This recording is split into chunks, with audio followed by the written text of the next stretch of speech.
Très bien, merci beaucoup Guillaume. Bonsoir tout le monde. Donc le sujet de la conférence, en français cette fois-ci, ce sera toujours le même sujet que la semaine dernière, le recrutement dans l'armée de Wellington. Donc, juste pour faire simple, je vais, lire le discours que j'ai préparé et puis après c'est à la fin de celui-ci que je jetterai un coup d'œil pour, vos questions, dans le channel approprié. Alors, voyons. L'appétit de l'armée britannique pendant les guerres contre la France révolutionnaire et puis impériale fut presque insatiable. Trouver suffisamment d'hommes pour maintenir une armée forte de 233 852 hommes en 1815 ne fut pas une mince affaire. Entre 1790 et 1815, l'armée perdit une moyenne de 16 071 hommes par an, près 1806, et puis 25 498 hommes jusqu'à la chute de Napoléon. Au sein des îles britanniques, on n'arriva jamais à recruter plus de 15 308 hommes par an, et certaines années, comme en 1810, les autorités militaires arrivèrent à peine à trouver 7 367 volontaires. Pendant la quasi-totalité de la période napoléonienne, les volontaires signaient un engagement dit à vie, c'est-à-dire 25 ans. Mais il existait d'autres durées de service en temps de guerre. Thomas Morris, qui s'enrôla dans le 63e d'infanterie en 1812, évoque son enrôlement dans ses mémoires. Avec un sergent, je fus présenté devant un docteur, lequel m'examina et me déclara apte à servir. Ce même sergent m'accompagna ensuite à la mairie et fut témoin de mon serment devant le magistrat. Il voulait que je prenne un engagement à vie, mais hélas, j'ai considéré que 7 ans de service étaient largement suffisants. L'impossibilité de trouver suffisamment de volontaires britanniques en utilisant les moyens conventionnels poussa les autorités à recourir à une variété de méthodes pour combler les pertes, comme par exemple faire appel à des volontaires étrangers. À noter qu'à partir de l'année 1812, un soldat sur 3 dans l'armée britannique est non britannique et étranger ou qui vient des territoires contrôlés par la Grande-Bretagne. Ou bien une autre méthode, c'était d'encourager les hommes des milices nationales à s'engager dans l'armée professionnelle. Le recrutement des miliciens pour l'armée régulière fut une nouveauté radicale. En effet, c'était illégal pour l'armée de recruter des miliciens et les autorités locales virent d'un mauvais œil qu'on vienne piquer leurs hommes. Au début du XIXe siècle, il était plus avantageux de rejoindre la milice que de rejoindre l'armée professionnelle, car cette première fut bien que en permanence mobilisée à partir de 1803, elle était interdite de quitter le territoire national. De plus, les familles des miliciens pouvaient recevoir des aides financières de la part des paroisses, alors que celles des soldats réguliers n'y avaient pas droit. À partir de 1803, ceux qui ne souhaitaient pas effectuer leur service militaire au sein d'une unité de milice pouvaient se faire remplacer par des volontaires pour effectuer leur service. Le tarif moyen pour une telle transaction était de 25 livres sterling entre 1803 et 1811 et de 60 livres sterling à partir de 1812, ce qui représente une somme d'argent 5 fois plus élevée que la prime d'engagement pour un service à vie chez l'armée régulière. Le Additional Force Act de 1803 créa une armée de réserve, séparée de la milice mais administrée comme celle-ci par les autorités locales et constituée des habitants de chaque paroisse par un système de tirage au sort. Cependant, les bataillons de cette armée de réserve furent rattachés à des régiments de l'armée régulière dans l'espoir de créer une réserve territoriale qui aurait été susceptible d'accepter de servir dans l'armée professionnelle. Benjamin Harris, un jeune berger de Dorset, fut tiré au sort et affecté au 66e d'infanterie par ce système. Mon père s'acharna de me faire sortir de là, suppliant le sergent du 66e de me relâcher, car j'aurais fait un bien mauvais soldat avec ma main droite mutilée. Je m'étais cassé l'index quand j'étais enfant. Hélas, le sergent répondit que j'étais exactement le genre de gaillard qu'il cherchait et m'emmena avec lui. Ce système avait un goût de conscription, ce grand mal français, et fut en conséquence très impopulaire auprès de la population britannique.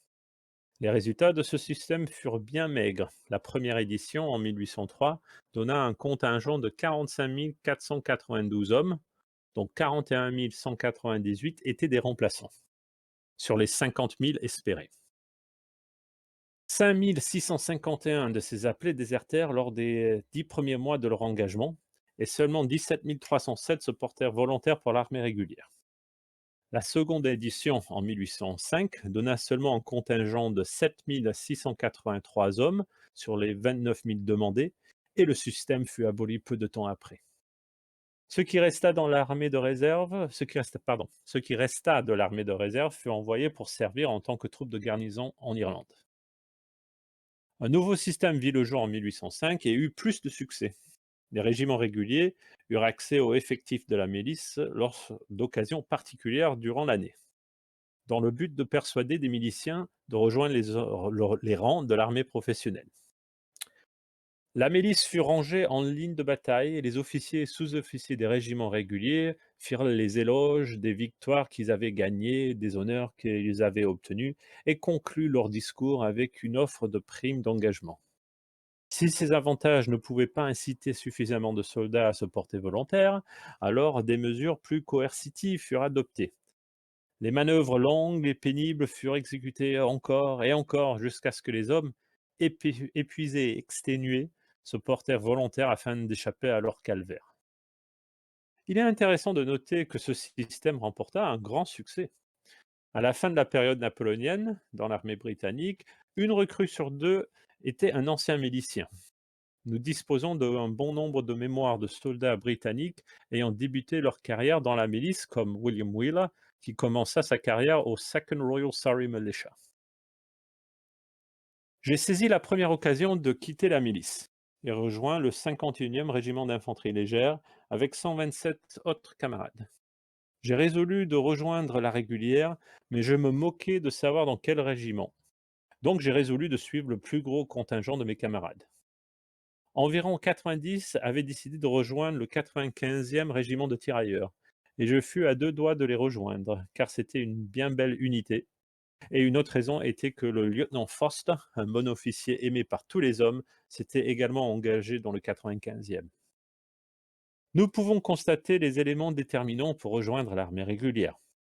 Mécontentement au sein de la milice, pression des camarades, l'appât d'une belle unité et l'impact d'un officier populaire. Lorsque Will arriva au 51e, il découvrit que le régiment ne comptait plus que 150 vétérans et que le reste était composé de miliciens des unités du Stafford, du South Gloucester, du 1st et 2nd Surrey, ainsi qu'une demi-douzaine de milices irlandaises.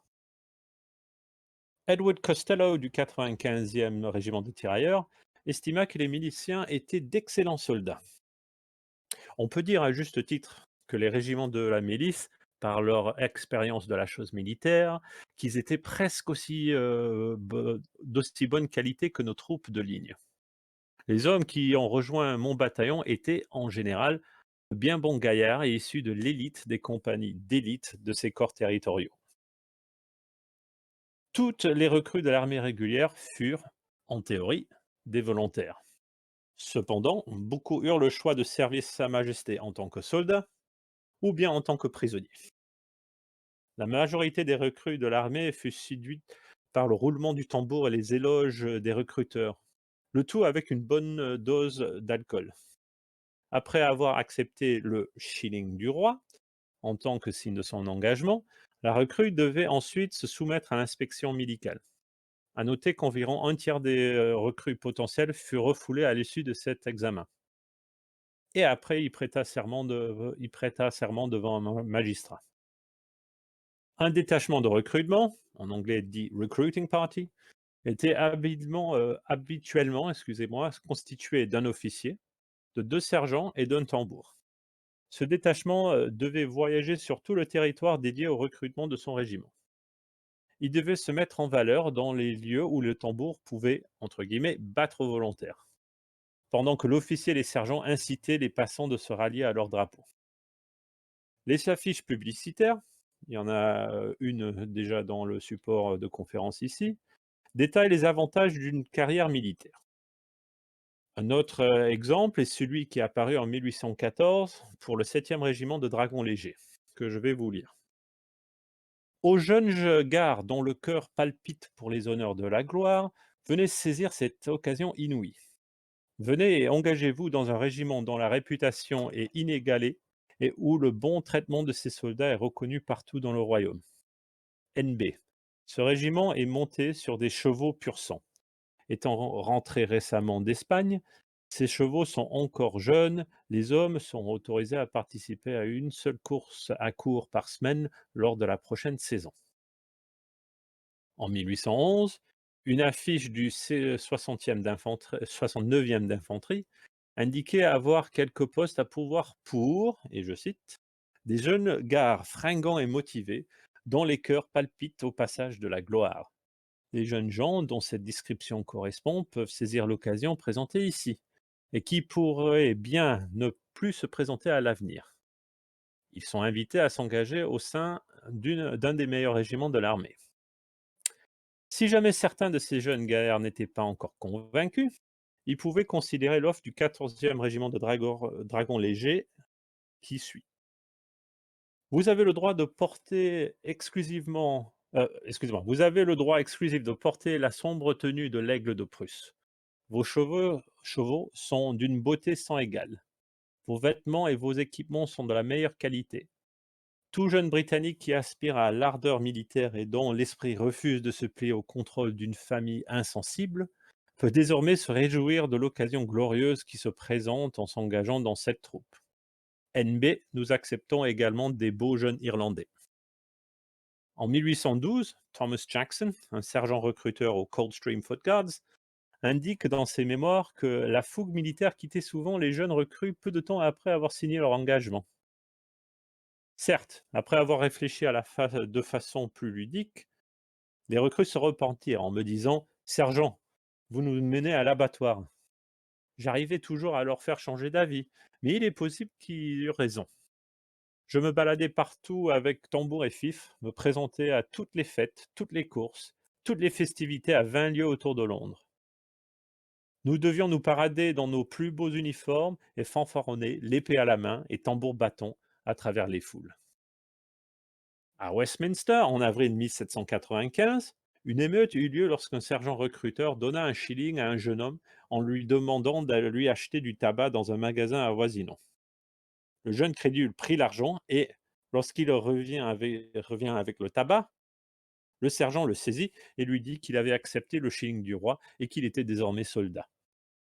Les cris de protestation du garçon provoqua l'attroupement d'une foule et le sergent fut presque pendu. Des soldats qui passaient heureusement par là lui portèrent secours. Dès qu'un jeune homme s'arrêtait pour discuter avec un sergent recruteur, il courait un gros risque de se retrouver soldat à la fin de la conversation, que cela soit de gré ou de force. Je cite un petit guide à l'attention des sergents recruteurs. Votre dernier recours, si le jeune homme hésite encore à s'engager, consiste à lui offrir à boire, et ensuite à glisser un shilling dans sa poche, de le ramener à votre logement et, dès le lendemain matin, de lui assurer qu'il s'est engagé et faites-lui passer la visite médicale dès que possible. S'il est déclaré apte au service, vous devez utiliser tous les moyens à votre disposition pour le faire boire, lui raconter des histoires de courage et de bravoure ou autres stratagèmes afin qu'il prête serment devant le magistrat. Vous devez, aucun prétexte, le lâcher d'une semelle. L'alcool jouait un rôle important dans le processus de recrutement. Benjamin Harris avait déjà servi au sein du 66e d'infanterie depuis quelque temps lorsqu'il tomba sur un détachement de recrutement du 95e en Irlande. L'élégance de leur apparence fit que Harris s'engagea sur le champ et se mit en route pour le dépôt de son nouveau régiment en Angleterre. Nous quittâmes le Royal Oak à Cashel de très bonne humeur. Bien que l'heure fût assez matinale, nous fûmes déjà bien éméchés. En quittant la taverne, le patron de l'établissement et sa femme mirent 2 cruches de whisky entre les mains des sergents, en disant: «Pour la route.» Le fif commença à jouer, les sergents passèrent les cruches dans les rangs, et nous partîmes sur un grand cri de joie. Les recrues recevaient une prime d'engagement, dont le montant variait considérablement. En 1803, cette prime représentait une somme de 7 livres, 12 shillings et 6 pennies. En 1805, elle avait augmenté à 5 guinées, à peu près 11 livres sterling et 3 shillings. En plus de cette somme, chaque recrue rapportait 16 shillings à l'officier en charge du détachement du recrutement. Le détachement lui-même recevait 15 shillings et le rapporteur, souvent le patron d'une taverne qui avait rendu sous la recrue, touchait 2 livres, 12 shillings, 6 pennies. Harris avoua qu'après 3 jours de beuverie, la prime d'engagement avait été totalement dépensée dans, et je cite, toutes sortes d'excès et de démesures. Parfois, il arrivait qu'une recrue désertait après le versement de sa prime. Dans ces cas, les sergents recruteurs travaillaient avec des chasseurs de primes pour retrouver ces déserteurs et les ramener au régiment. Certains étaient de véritables professionnels de la désertion, si je peux m'exprimer ainsi, comme le raconte Harris. Un soldat du 70e d'infanterie déserta ce régiment et, par la suite, s'engagea dans plusieurs autres régiments. En effet, j'ai entendu qu'il avait déserté 16 fois, prenant la prime d'engagement à chaque occasion. Cependant, il fut enfin arrêté, passa devant un juge à Portsmouth et condamné lors d'une cour martiale à être fusillé. Harris d'ailleurs fut parmi les 16 soldats du peloton d'exécution.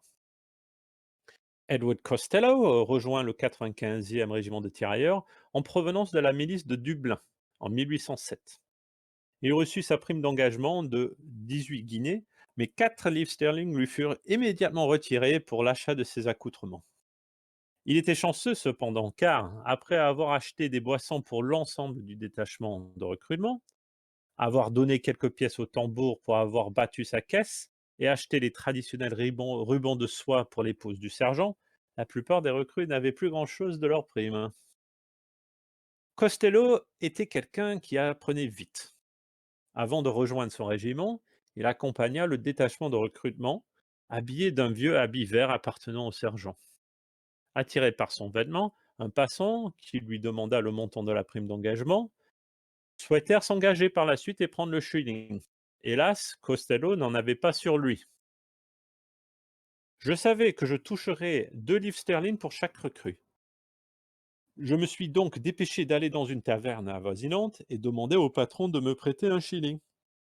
Le patron me prêta la pièce et je l'ai vite remise à la recrue, qui la lança sur le comptoir et demanda du whisky. Pendant que nous buvions, le sergent, dont j'avais fait envoyer chercher, arriva, remboursa le patron de la taverne. Il prit la recrue pour aller voir le docteur, et puis elle prêta serment de rejoindre notre régiment. La recrue s'appelait Wilkie, et il était anglais. Certaines recrues étaient des artisans et ne souhaitaient pas rejoindre l'armée en tant que simples soldats. Mais ils voulaient néanmoins servir en tant que sous-officiers artisans. Un exemple de ces hommes est M. Thomas Bennett. Né dans le comté de Kent d'une fratrie de 22 enfants en 1782, il était maître sellier et, en 1804, il apprit que le lieutenant-colonel du 13e régiment de dragons légers cherchait un artisan tel que lui pour son régiment. En se présentant pour le poste, l'officier accepta sa candidature à la condition qu'il travaille bien et que, en cas de faute, il serait instantanément traîné devant une cour martiale et rétrogradé simple soldat. Bennett accepta ces conditions, signa son engagement et reçut une prime de 13 livres sterling, 8 shillings, ainsi que le rang de sergent. Il s'avère que Bennett fut un artisan d'un grand talent, mais quelque temps après la bataille de Waterloo en 1815, il visita les jardins publics de Vauxhall et, étant très ivre, sur le chemin du retour, je fis la rencontre d'une bande de bandits qui me passa à tabac, ce qui eut l'effet de me dégriser un peu. Je rentrai et me mis au lit, où je passai les prochains jours à me reposer. Les choses iront de mal en pire car le régiment fut envoyé en Inde en 1818 et après avoir subi une punition corporelle particulièrement déplaisante, il devient invalide et fut mis à la retraite de l'armée. Ainsi conclut ma présentation sur le recrutement dans l'armée britannique pendant les guerres napoléoniennes. Je vais juste jeter un coup d'œil à la fois questions.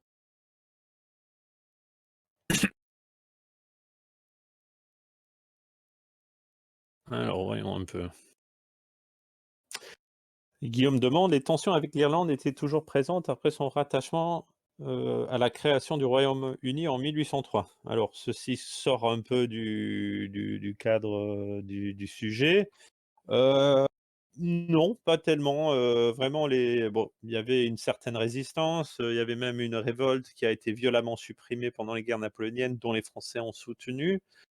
Donc il y avait toujours un certain antagonisme entre, les catholiques natifs d'Irlande et les protestants, colons. Mais après, cette tentative, il faut vraiment attendre, ouais, la fin du 19e, début 20e pour revoir une vraie résurgence politique, irlandaise. Donc étant donné qu'il y a pas d'autres questions dans la foire aux questions, je vous invite à allumer vos micros et poser vos questions, verbalement, si vous souhaitez.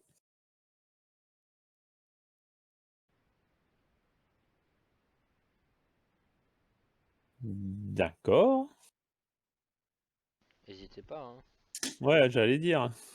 Profitez-en pour une fois que vous avez quelqu'un qui peut vous parler de l'armée britannique.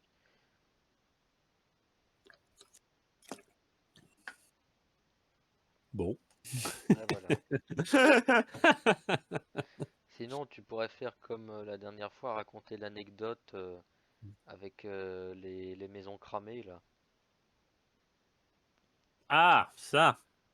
Heu, alors, c'est à nouveau, on sort un tout petit peu du cadre, mais en fait, pendant les guerres contre c'est surtout contre la France impériale, une nouvelle ville fut créée, vraiment de toutes pièces autour, d'un grand casernement entre, à mi-chemin entre, Londres, Douvres et Portsmouth, qu'on donna le nom de Norman Cross, la croix normande. Et en fait, il y avait à un moment donné un régiment de miliciens, donc même pas l'armée professionnelle, là c'est vraiment des miliciens qui sont descendus de Liverpool, et visiblement l'officier payeur était quelqu'un qui commençait son poste ou qui était un peu naïf. Il a donné, 2 mois de salaire. Ils avaient 2 mois de retard sur leur paye, mais l'officier, au lieu de donner en petite en petites sommes sur une longue période, décida de donner, aux soldats 2 mois de salaire d'un seul coup. Donc ces, 700 hommes ont pris l'argent. Devinez ce qu'ils ont fait? Ils ont décidé d'aller boire. C'est devenu une véritable beuverie et ces 700 hommes-là, après, ont totalement, mis le feu, cassé toutes les baraques qu'ils ont pu trouver dans 3 jours et 2 nuits de beuverie incessante et personne, osa les arrêter tellement ils étaient nombreux et bien éméchés. Au bout de la troisième journée, quand ça commença à se calmer un peu, l'un d'eux, en z réalisa un peu tous les méfaits qu'il avait fait pendant, ces 3 jours et visiblement avait d'énormes regrets parce qu'il se présenta, directement au magistrat, au juge du coin, en disant: «Vous devez me pendre, monsieur le juge, j'ai péché, j'ai fait des choses abominables, je dois être puni».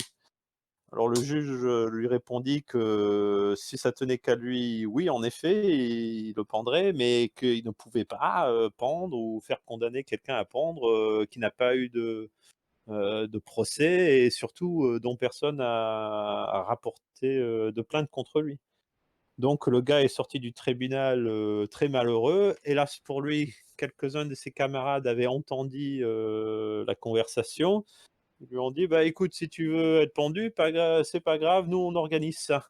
Donc ils ont cherché une corde, ils l'ont balancé par un arbre et heureusement il y avait, d'autres camarades qui sont arrivés à temps pour le sauver, sinon il serait mort, là, sur place. Donc à nouveau l'alcool, joue un rôle très, très important, non seulement dans le processus de recrutement, mais visiblement dans la vie militaire, de ces hommes. On m'entend là?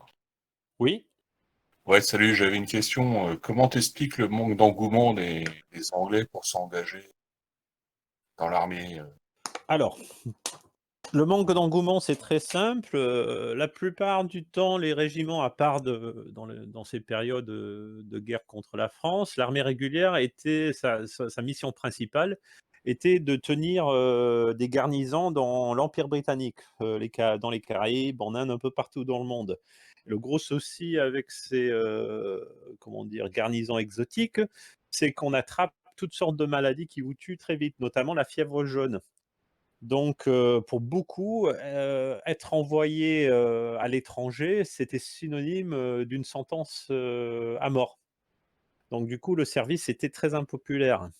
De plus, la composition de l'armée britannique en termes de groupe, social, c'était surtout des laboureurs et des journaliers ou des gens qui avaient des gros soucis, à la maison ou avec, des amis, des soucis, de créanciers. Parce que pour ces populations, c'était un salaire assez bien, mais c'était mal vu.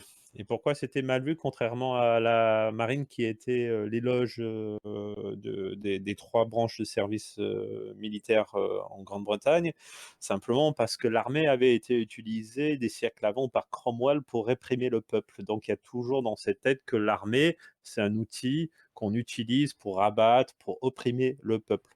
Ça sera après, Waterloo, vraiment, que l'armée, en fait, va totalement, changer de réputation ou en tout cas la population va percevoir les soldats beaucoup plus positivement. Bien que, si je prends l'exemple, de Thomas Atkins, qui était un soldat, durant, le Second Empire français, qui avait écrit un poème qui décrit très bien comment, les peuples, je dirais en général, aperçoivent le soldat. Si je me rappelle bien et que j'arrive à traduire, les quelques lignes du poème, c'est, Tommy fait ci, Tommy fait ça, Tommy va-t'en, je veux pas te voir, lorsque je suis, en Angleterre. Mais c'est merci beaucoup monsieur Atkins et des, accolades lorsque les tambours battent et on doit se battre. Autrement dit, en temps de paix, on nous aime pas et en temps de guerre, on nous jette, des fleurs et on nous aime. Donc, voilà un peu. C'est un peu un résumé de toute la chose. Ok. Est-ce qu'il y avait un fort taux de désertion dans l'armée britannique? L'armée britannique une fois déployée, alors on va principalement parler de celle de Wellington en Espagne, c'est celle qui a le plus, d'informations là-dessus. Il y a peu de désertion, des unités, britanniques. Il y en a un tout petit peu plus, sur certains corps étrangers, qui étaient, avec, cette armée-ci. Mais non, normalement, une fois qu'ils étaient déployés sur le continent, une mentalité de troupeau s'installait. C'était très difficile de déserter simplement parce que si on s'échappe, bah, on parle pas la langue du coin, on est reconnu et on est, remis aux autorités relativement vite. De plus, les déserteurs, britanniques en Espagne, si jamais ils se faisaient attraper par les guerrilleros, il y avait soit ils avaient de la chance, ils les remettaient, à leur régiment, soit quasiment les guerrillos les passaient, sous les armes. Donc le taux de désertion, il y en a, mais ça reste relativement bas. En fait, le gros souci que Wellington va avoir avec ce recrutement, c'est qu'à force, des pertes naturelles des soldats en campagne et pendant les combats, on n'arrive pas à remplir les régiments et surtout donc ce qui se passe, c'est que l'armée, parce qu'avant cette période-là, un régiment dans l'armée britannique, c'est un bataillon.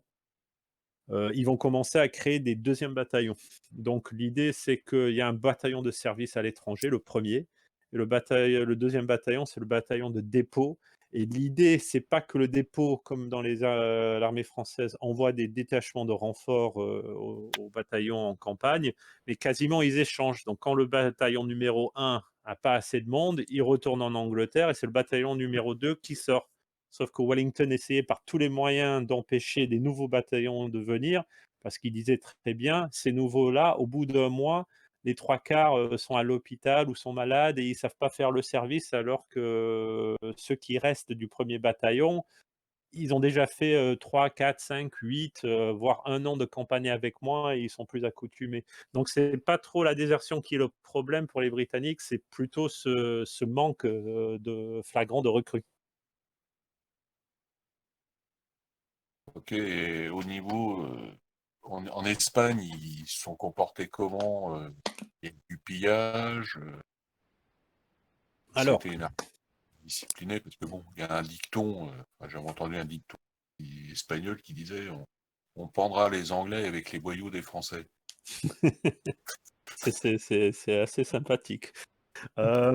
Alors, Wellington, dans son armée, impose à tout le monde, sous peine de pendaison, qu'il n'y aura pas de pillage, il n'y aura pas de vol, ce ne sera pas comme les Français qui servaient, qui vivaient sur le pays. Ouais, Justement, l'armée britannique est incroyablement lente parce que Wellington ne veut pas que son armée aille au-delà des capacités du système logistique qui suit derrière. Il faut toujours que la logistique suit. D'ailleurs, le soir après Waterloo, lorsque les Prussiens proposent aux Alliés de faire la poursuite des Français, Wellington leur dit c'est impossible, j'ai pas mes bagages, j'ai pas mes chariots de ravitaillement. Si je fais ça dans 3 jours, j'ai plus d'armée. En Espagne d'ailleurs, il y a eu 3 incidents où en effet l'armée britannique s'est retrouvée, je crois que c'est 3 jours, 3, 4 jours sans ravitaillement parce que les chemins, c'était au Portugal et les chemins, c'était au milieu de l'hiver, les routes étaient impraticables, donc tout allait au ralenti. L'armée, au bout de 4, 5 jours, Wellington lui-même le dit dans ses mémoires, était en train de se désintégrer. J'allais presque plus avoir d'armée. Il ne faut pas oublier que l'armée française est composée principalement des paysans. La France est encore un pays rural. Donc les paysans, ils savent comment se débrouiller, quelles plantes manger, où se cache la nourriture chez d'autres paysans, etc. La Grande-Bretagne, la population était devenue déjà une population concentrée autour des villes. Depuis la révolution industrielle, les gens ont quitté les campagnes et se sont installés dans les villes. Donc on n'a plus une population de paysans. Donc si on n'amène pas de la nourriture, bah, ils ne savent pas quoi faire, ils ne savent pas où chercher et ça se désintègre assez vite. Du coup, ok.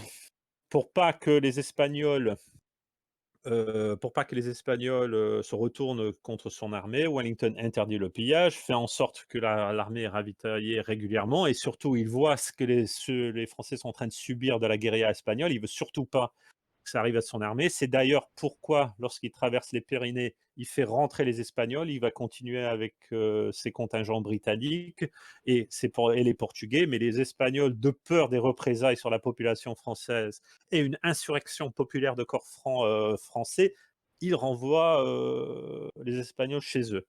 Par contre, à Badajoz, au siège de Badajoz, les troupes britanniques ont tellement bavé pour finalement rentrer dans la ville, qu'à ce moment-là, l'armée est devenue absolument folle de rage et pendant une semaine entière, c'était pillage, viol, beuverie et les officiers qui ont tenté de faire quelque chose, d'arrêter leurs hommes, ils ont été tués, baïonnettés, fusillés. Voilà, il n'y avait plus de contrôle et même Wellington dans ses mémoires dit, il cite sur l'épisode de Badajoz, c'est au bout de 5 jours, la violence, elle s'est calmée plutôt qu'on a mis fin à la violence. Bon, après, il y a eu les représailles et tout ça, mais on voit bien que ça tient à pas grand-chose. Mais c'est le seul épisode de toute la campagne vraiment en Espagne où l'armée britannique s'est retournée contre une population et qui s'est livrée à toutes sortes de pillages et de crimes. Et même maintenant, c'est une des taches noires sur le blason de l'armée britannique, même de nos jours. C'est toujours vu comme ça. Ok, merci. De rien. D'autres questions?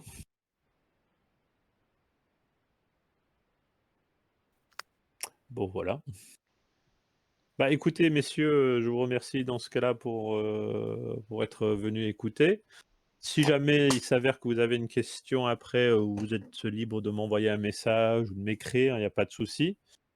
Et bon, je remercie Guillaume, à nouveau pour cette occasion de vous présenter une armée que en France on connaît, très peu de choses. Il y a beaucoup de mythes, mais j'espère que cela maintenant va vous permettre d'envisager, vos adversaires, d'une autre façon.